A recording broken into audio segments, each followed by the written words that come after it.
living together ဆိုရဲထိလွယ်ရှလွယ် topic ပေါ့လွန်ခဲ့တဲ့နှစ်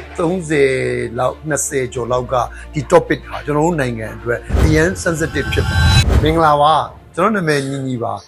conflict နဲ့ပတ်သက်ပြီးတော့ကျွန်တော်တို့စကားတွေပြောခဲ့ကြတယ်ဝေငှခဲ့ကြတယ်ပေါ့လေကျွန်တော် conflict နဲ့ပတ်သက်ပြီးတော့ seminar လေးတစ်ခုတက်ဖူးတယ်အဲ့မှာကျွန်တော်က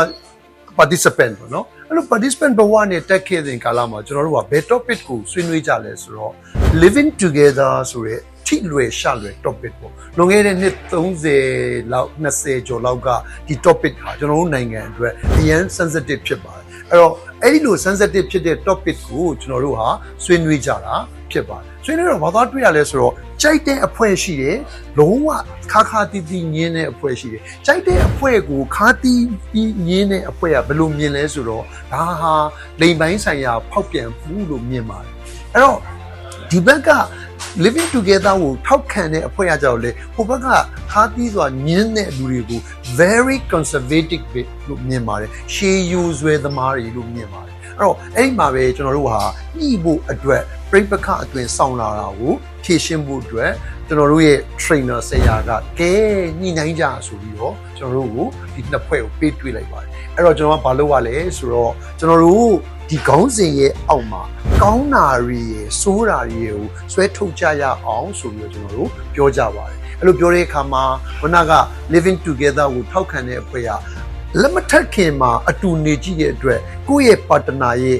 ကောင်းမှုမကောင်းမှုအဲ့အရာတွေကိုအနီးကပ်တွေ့ရမယ်သူ့ရဲ့ behavior အစစ်ကိုတွေ့ရမယ် habitual ကိုတွေ့ရမယ်ဆိုပြီးတော့အကောင်းဆုံးသိရတဲ့အတွက်ရှေ့လျှောက်တစ်သက်လုံးဘဝကိုရင်းပြီးတော့ marriage လုပ်ဖို့အတွက်ဆုံးဖြတ်ဖို့အတွက်ဒီလိုနေတာဟာကောင်းတယ်လို့ပြောပါတယ်ဒီဘက်ကလုံးဝလက်မခံတဲ့အဖွဲ့အကြတော့ဒီလို living together ဆိုတာဟာ society နဲ့လက်မခံဘူးအဝင်းကျင်ကသဘောမကျဘူးဖျားဟောတရားနဲ့မညီဘူးဘယ်ဘာသာတရားမှအခုလိုမျိုးမသတ်မှတ်ထားဘူးနေကြပါထိုင်ကြပါလို့ဘယ်သူမှမဟောဘူးမပြောဘူးဆိုပြီးတော့ပြောကြပါတယ်အဲ့လိုနဲ့နှစ်ဖွဲ့သားကောင်းတဲ့အချက်တွေဆွဲထုတ်စိုးတဲ့အချက်တွေဆွဲထုတ်ရင်းနဲ့တဖြည်းစိတ်တွေဟာဝုန်းဝုန်းတိုင်းရန်ဖြစ်တယ်လို့ငါကောင်းတယ်ငါတာတယ်လို့မဖြစ်တော့ဘဲနဲ့ညှိနိုင်နဲ့ဟုတ်ပြီ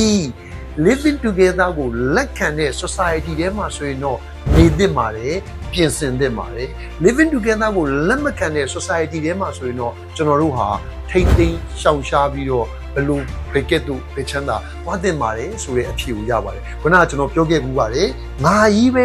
100တစ်ဖက်သား0ဆိုတဲ့ပုံစံတော့ကျွန်တော်တို့ရမှာမဟုတ်ပါဘူးသူ